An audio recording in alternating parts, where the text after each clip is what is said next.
So about 2 weeks ago, I went to Yosemite National Park. I have never been before. It's my very first time.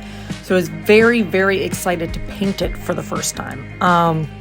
And I went in with this Kuretake color palette. I've been using this for years now, I think since 2019. Honestly, it's basically what I learned to watercolor on because I've always been a digital artist, and I just wanted to challenge myself to start doing more stuff with the physical medium.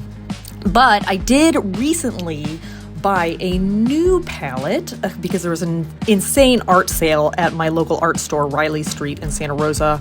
And I was able to purchase these like $90 watercolors for half price. They're Sennelier, and they are like a honey-based watercolor, and their pigment is just like bananas.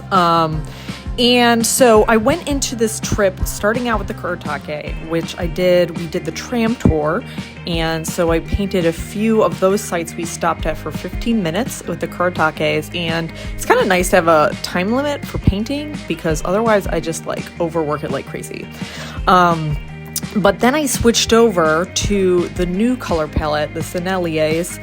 And oh man, it was tough because these paints are so much more pigmented. I just could not get the saturation right on them at first. And so it actually took me until my very last painting of the trip to get to a place where I think I was using the palette correctly. Here's the last painting I did of the trip. It was from the very top of Vernal Falls. I was sort of standing against the railing while people were like taking pictures around me.